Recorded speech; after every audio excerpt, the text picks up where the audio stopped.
जल्दी जल्दी आज हम लोग का ईडी वीडी खत्म कर दिया जाए।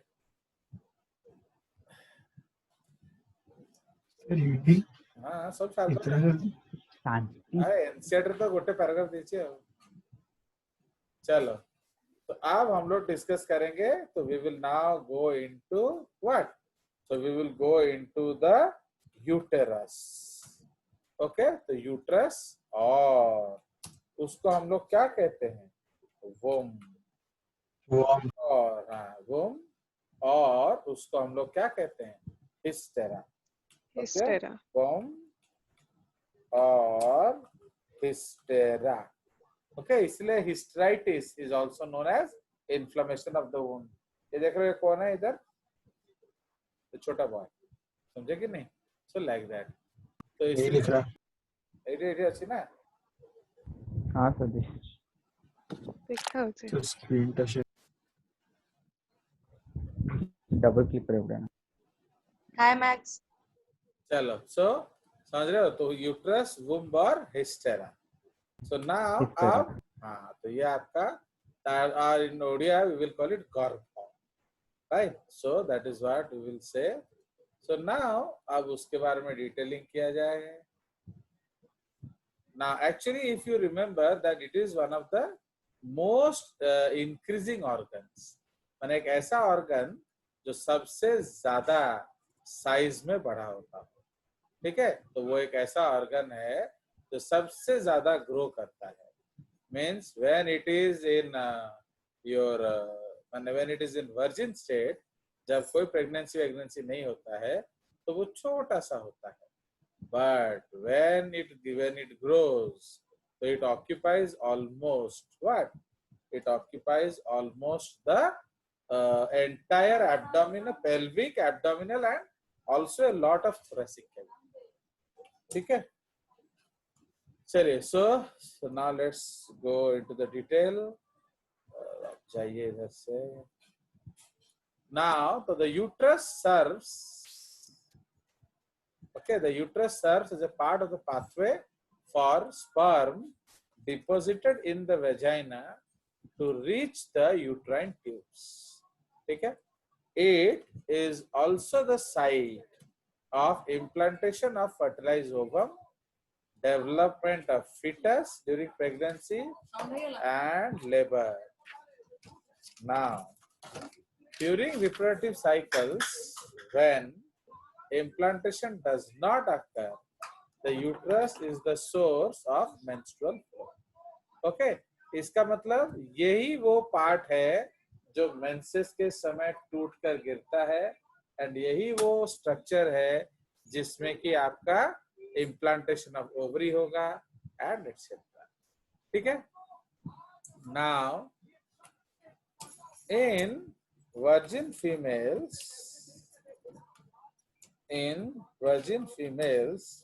it is of the size of an apple. Okay, ये एक एप्पल के साइज का होता है, but in full term pregnancy it enlarges and occupies the entire pelvic, abdominal and thoracic cavity. समझ रहे हो? But in full term pregnancy it enlarges and occupies the almost the entire pelvic, abdominal and thoracic cavity. ठीक है? तो I will show you कि वो आप देखोगे कि वो ऑलमोस्ट गर्दन तक आ जाएगा वो जो जगह। मीन्स अगर आप उसका नॉर्मल स्ट्रक्चर देखोगे एंड अगर आप उसका जो माने फुल्ली डेवलप्ड स्ट्रक्चर देखोगे ईडी वाला, तो आप देखोगे कि ऑलमोस्ट वो सारा का सारा ऑक्यूपाई कर देगा क्या, आपका cavity. I am trying to show you the structure. ये देखिए। So now let me share a screen.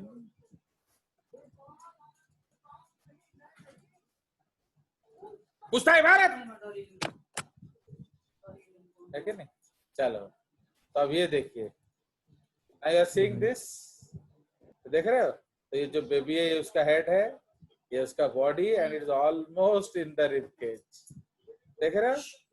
So this is the what, या अगर हम लोग उसको सोचिए behave with properly with max, हाँ, तो आप ये देख रहे हो, तो ये जो पूरा का पूरा जगह है इधर कौन है?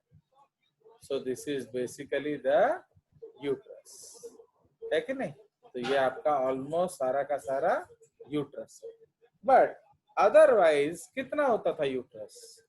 Okay, in a virgin female it will be a small structure, है कि नहीं? एक छोटा सा स्ट्रक्चर यहाँ होता है, बट आप इमेजिन करिए वो कितना मैग्नीफाई किया है, समझ में आया? चलिए, सो लेट्स गो बैक। तो इसलिए ये वो ऑर्गन है जो सबसे ज्यादा ग्रो करता है, okay, and it again comes back to that shape also, है कि नहीं? एक बार बच्चा खत्म, मैंने डिलीवर हो गया, खत्म मतलब मर नहीं गया, तो बच्चा डिलीवर हो गया तो क्या होगा? वो बैक टू शेप आ जाएगा। It takes time, it's not so immediate, okay.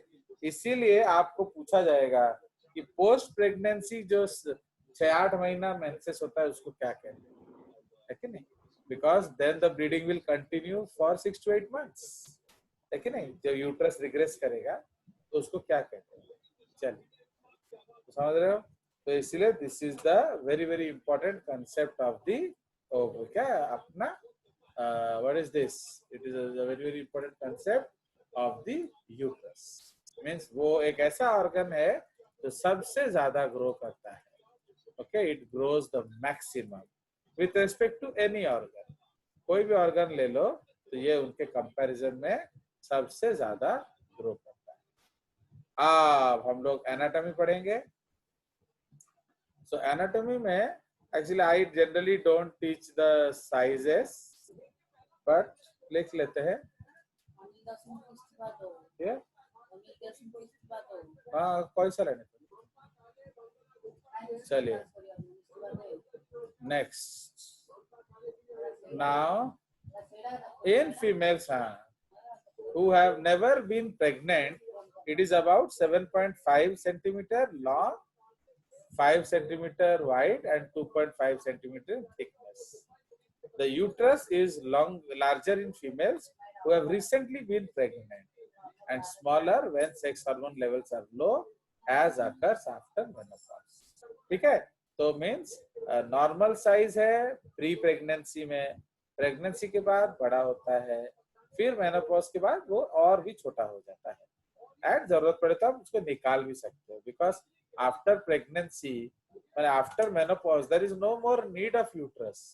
अब यूट्रस का कोई जरूरत नहीं है, तो अब अगर चाहो तो आप उसको हटा सकते हो, okay, so you can remove it, otherwise it will cause problem for like cancer and etcetera, ठीक है?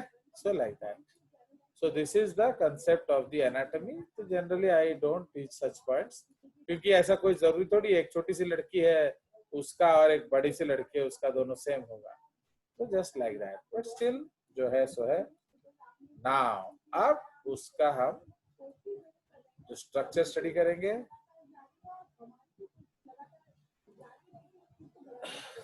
Now anatomical subdivision of uterus include the following.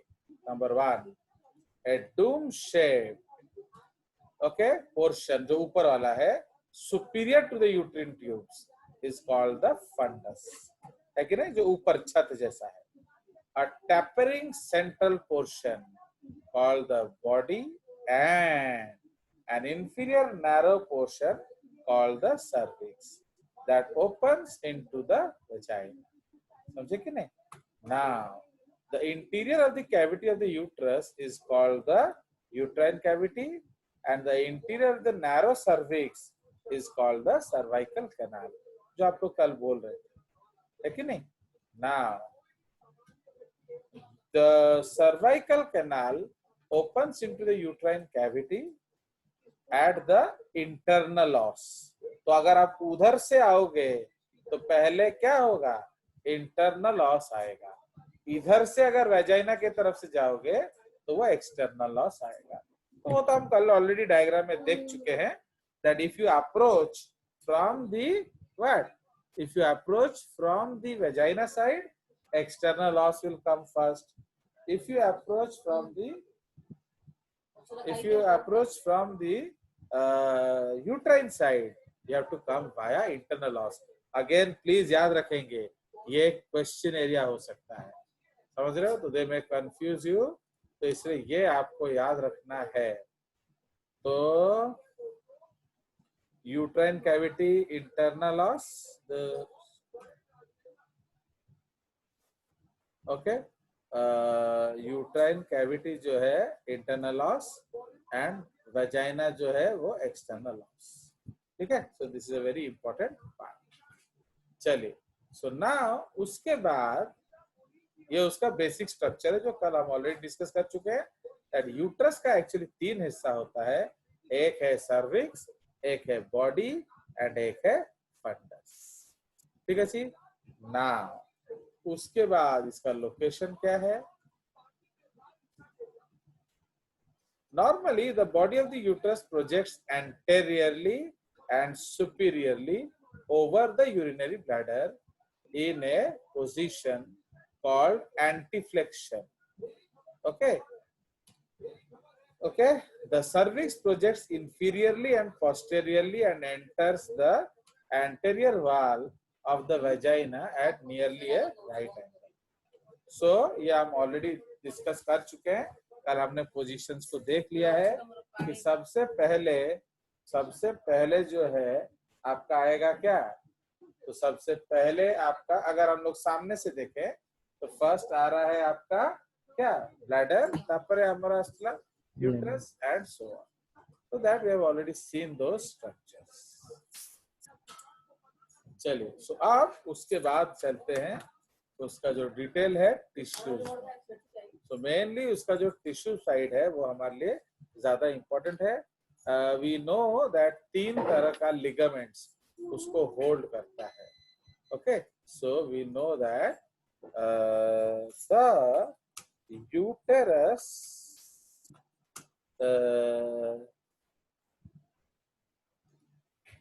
the ovaries are attached to the uterus with the help of 3 ligaments, है कि नहीं? with the help of 3 ligaments। कौन सा?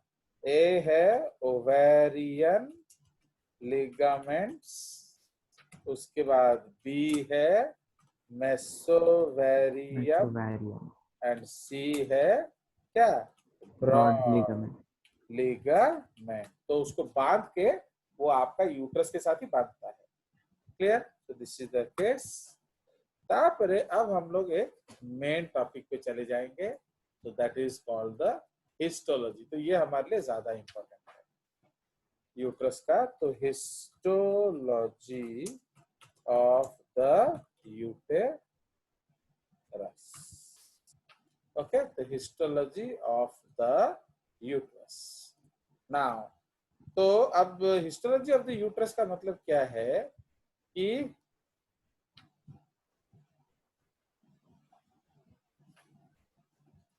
the uterus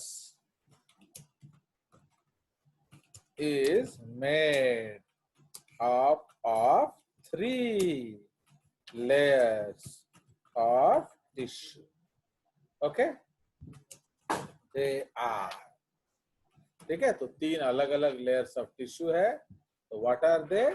तो they are number 1, तो उसको हम लोग क्या कहते हैं? So the outer most structure को हम लोग क्या कहते हैं? The perimetrium. Perimetrium. So okay, now the uterus is made up of 3 layers of tissue. They are outer layer, the perimetrium, okay, so और सेरोजा, उसको हम लोग सेरोजा भी कहते हैं। that is also called a visceral part of peritoneum, okay। now actually क्या होता है? आपका जो सेरोजा जो है वो एक white fibrous connective tissue layer होता है, तो इसलिए उस जैसा है, इसलिए हम इसको सेरोजा भी कह सकते हैं। ओके, तो द आउटर लेयर, द पेरिमेट्रियम और सेरोजा is part of the visceral peritoneum. What is visceral peritoneum? याद है आपको? डाइजेस्टिव सिस्टम का पेरिटोनियम, है कि नहीं? तो ये एक्चुअली यूट्रस का हिस्सा नहीं है, ये यूट्रस जो है पेरिटोनियम के साथ जो हिस्सा है। For example, you have packed A chocolate या you have packed a gift. So the wrapper of the gift is not a part of the gift, है कि नहीं? तो उसी तरह से ये जो पेरिमेट्रियम है ये बेसिकली ये पार्ट है आपका किसका? विसरल पेरिटोनियम का। Now laterally it becomes the broad ligament, है कि नहीं?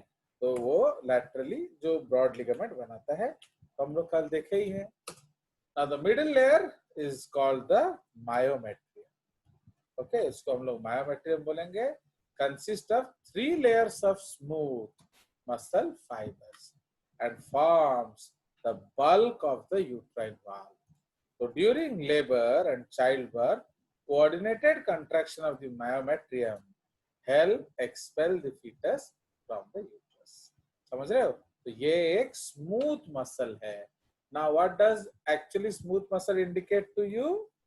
Involuntary.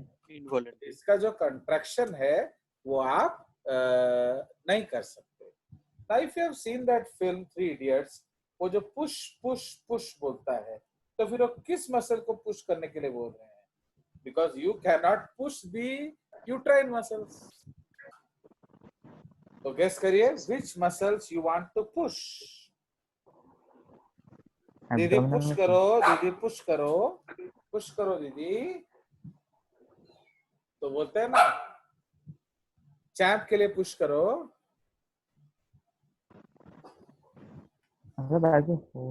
ना अब तुम सुबह जाके लैट्रिन में कौन सा मसल को पुश करते हो? जाओ जाओ, दैट इज डायफ्राम, इडियट्स। तो जो कुंथौचा एड़ा कौन सा मसल पुश कर रहे हो? That is the phrenic muscles, समझना, ऑफ डायफ्राम। तो समझ में आया? इसलिए यही चीज आप एसोसिएट करने का कोशिश करो। Okay, see, one of the most important requirements of a good doctor is association skills. क्योंकि always आप याद रखेंगे, your patient will always be lying to you. They will never tell you the problem. Okay, so like that. तो इसीलिए you have to guess the problem. चलिए, now the lumen of the uterus is lined with the endometrium. Okay, endometrium, और उसको हम लोग inner layer भी बोलेंगे। Okay, mucosa composed of simple columnar epithelium, मतलब ये सिंगल लेयर एपिथेलियम है, बट वो कलमनर एपिथेलियम, ठीक है। Now which with A thick underlying lamina propria of areolar connective tissue. ये सब सिंपल कॉमन सेंस है, आपको अगर गेस कर सकते हो तो कर लो। Areolar connective tissue. नाउ हो गया, उसमें आपके ग्लैंड्स होंगे। तो endometrial glands open on to the surface of the endometrium and extend almost to the myometrium. The endometrium is divided into 2 layers। तो ये हमारा important part है। The endometrium is divided into 2 layers. Now number A, अगर हम लोग उधर से इधर आ रहे हैं तो इसको बाद में लिखना चाहिए। चलो एक बार मैं उसको सेट कर दूं, फिर उसको बाद में लिखेंगे। ये इंटरनल से एक्सटर्नल है। हाँ, एक्चुअली इसको उधर उसको इधर करेंगे। So actually first we have to write this layer. We'll cut and we will paste here. Okay, and इसको काट करके हम इधर ले आएंगे। फाइन, क्योंकि हम लोग आउटर से इधर आ रहे हैं ना, तो आउटर से इनर पहले कौन आएगा? आपका स्ट्रैटम बिसेप्स। द डीपर लेयर और लेयर closer to the क्या layer closer to the myometrium. myometrium, okay, is called the stratum basalis.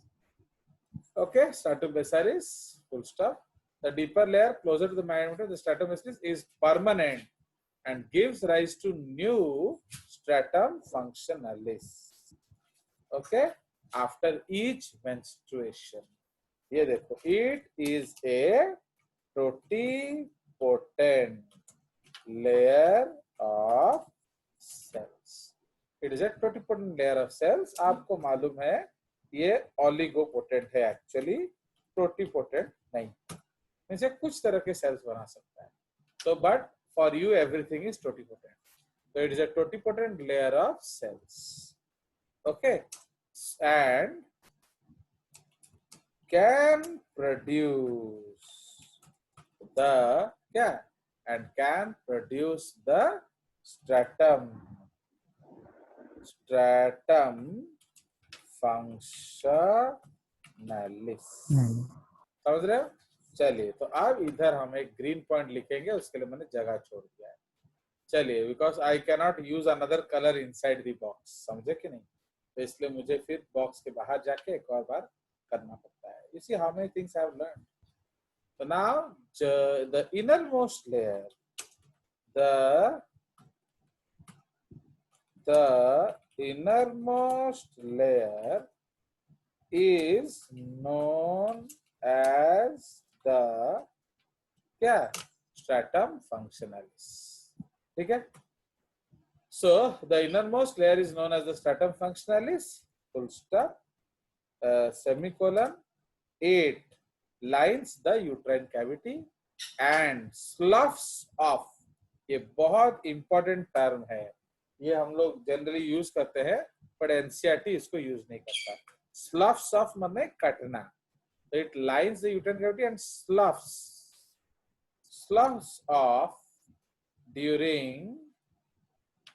sloughs off during every menstruation and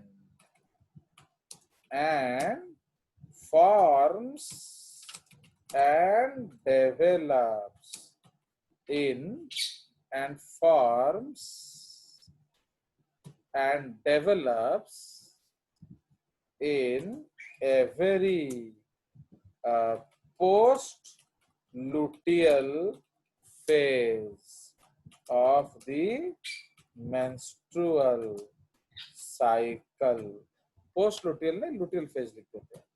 तो luteal phase of the menstrual cycle, okay,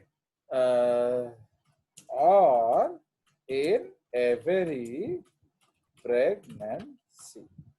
Understood? चलिए, I want Surya to explain this paragraph. B point, especially this point, the last line. Sir, it means that in every menstrual cycle, that layer is removed from Yes. the uterus. वो understood हो गया. ये वाला समझाइए.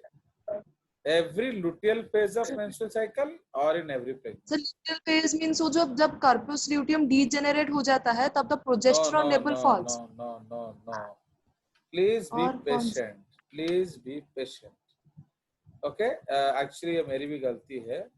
इसको थोड़ा मुझे caps करना चाहिए था. And forms and develops. हर समय याद रखना कि जेजेस का बच्चा है ना, सोच के बोलेगा, एंड जो बोलेगा वो सीधे बुलसाई में लगना चाहिए. ओके, इसलिए यू टेक सम टाइम. हाँ, बोलिए. Now you can think again.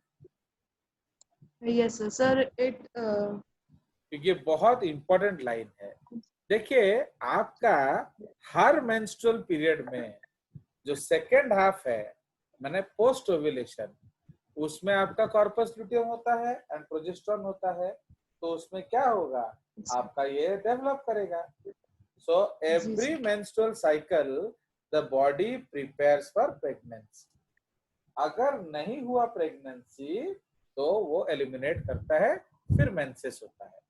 तो समझ रहे हो, इसीलिए हर 15 दिन ये डेवलप करता जरूर है, बट सक्सेसफुल होगा कि नहीं ये स्पर्म्स बताएंगे।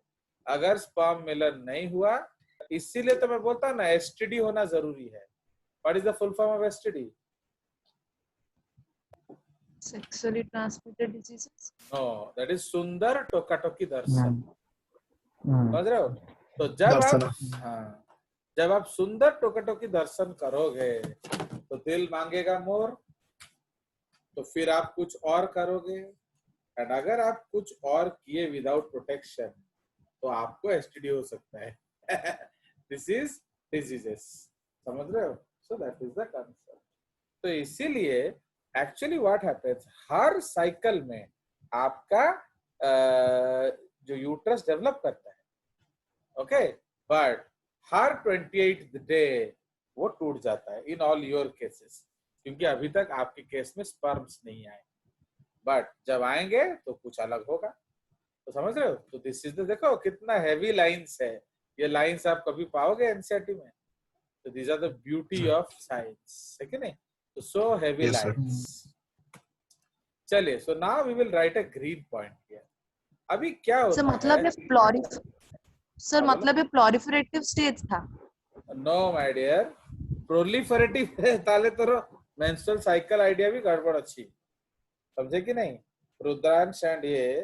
तो एक्चुअली जो मेंस्ट्रुअल साइकिल है उसका फर्स्ट स्टेज को प्रोलिफरेटिव स्टेज बोलते हैं, जिसमें आपका फॉलिकल डेवलप करता है, समझ रहे हो? And the post ovulatory stage is called luteal phase. Understood? तो जो फर्स्ट फेज है उसको प्रोलिफरेटिव फेज बोला जाता है। Okay sir. कोई शक?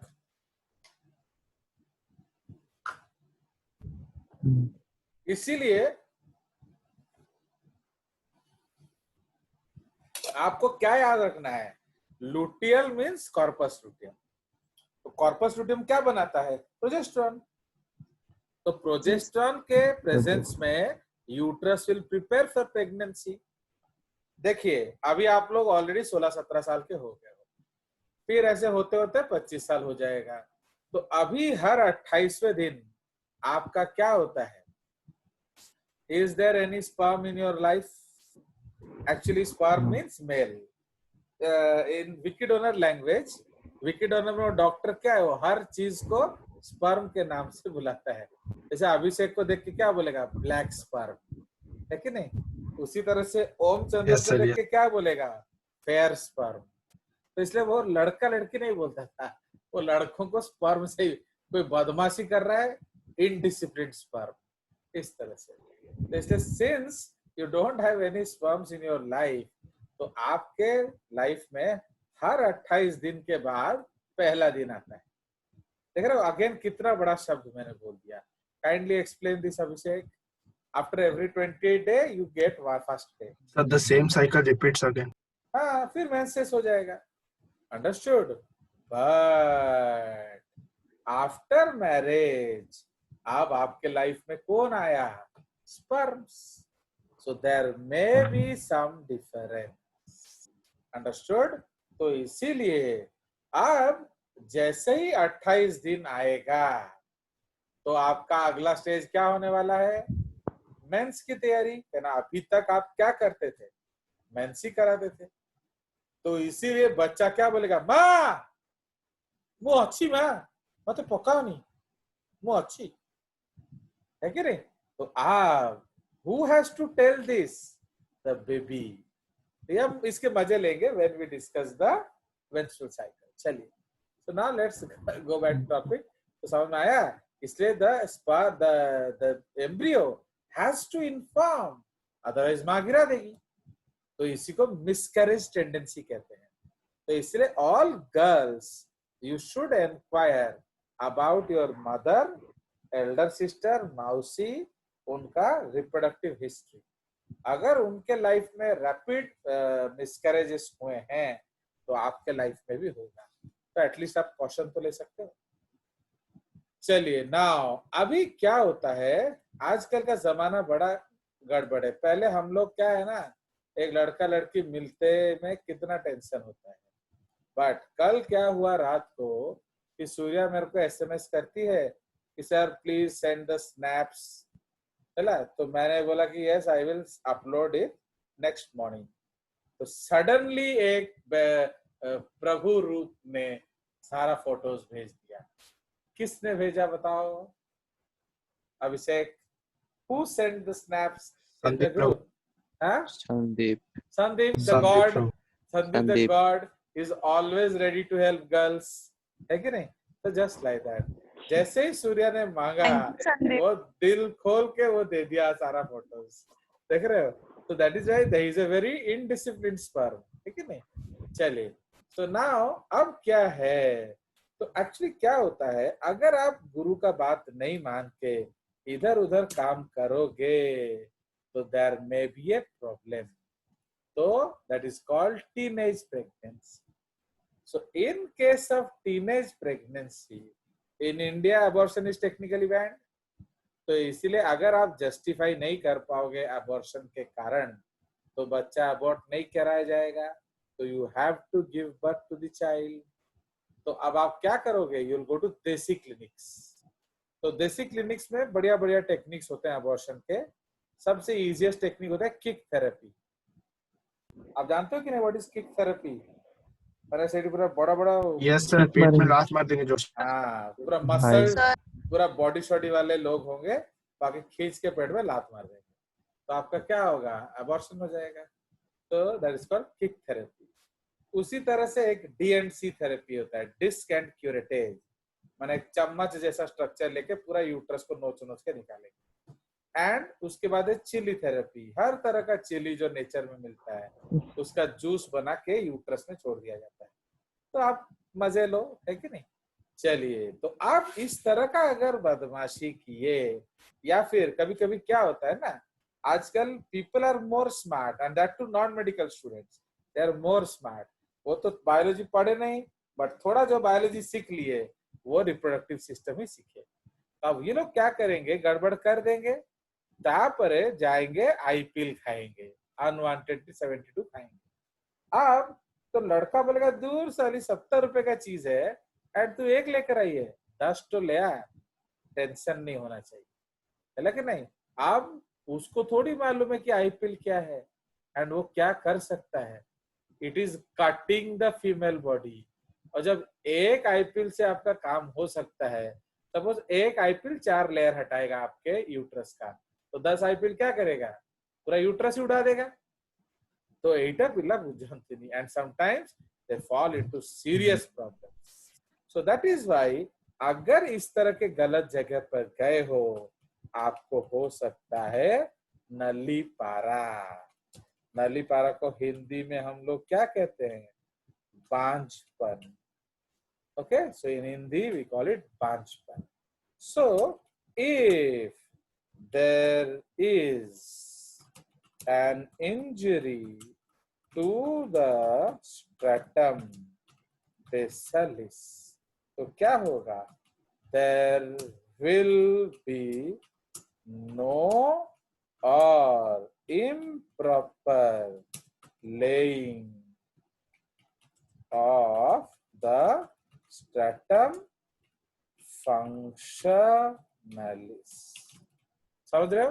तो देयर विल बी नो और इम्प्रॉपर। भाई देखो, अगर जहां आपका टोटिपोटेंट सेल सपोज बेसिलिस इंजर हो गया, तो टोटिपोटेंट सेल्स नहीं, तो रिपेरिजेनेशन हबनी।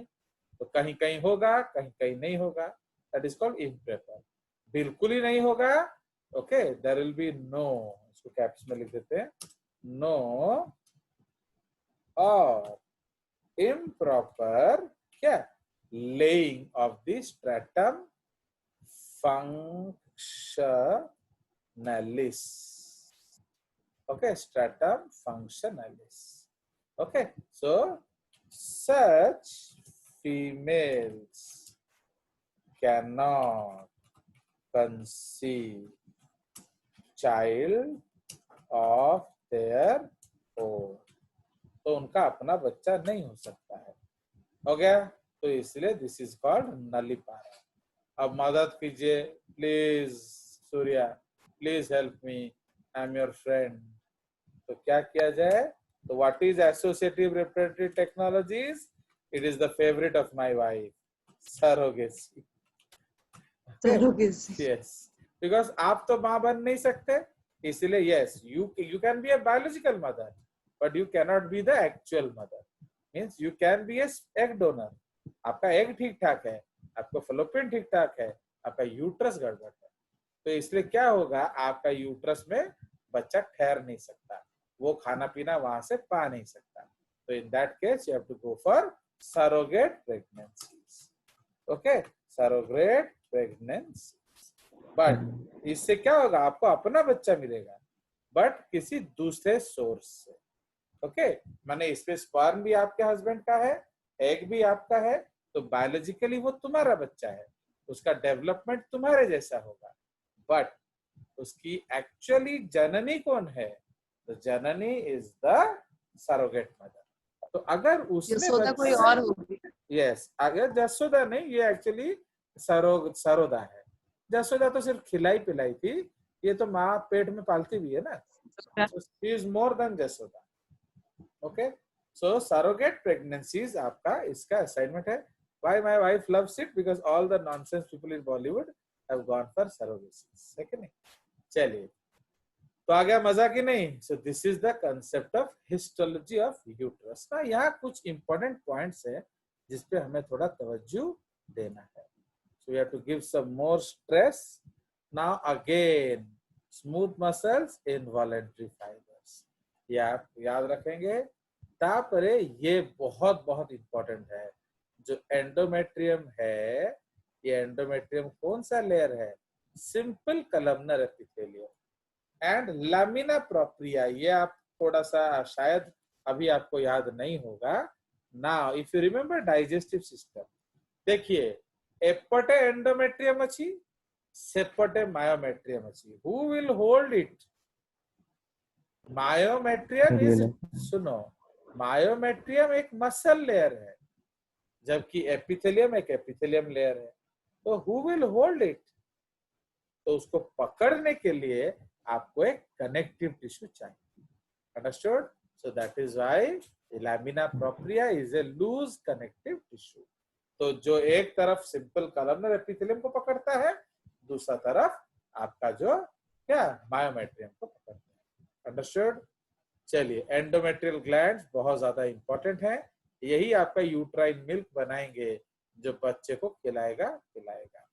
ठीक है, स्ट्रैटम बेसिलिस ये परमानेंट लेयर है। क्यों? ये हर समय होता है, भगवान की दया से, नहीं हुआ तो मरे। एंड ये जो स्ट्रैटम फंक्शनलिस है, ये मौसम के साथ आता है एंड जाता है।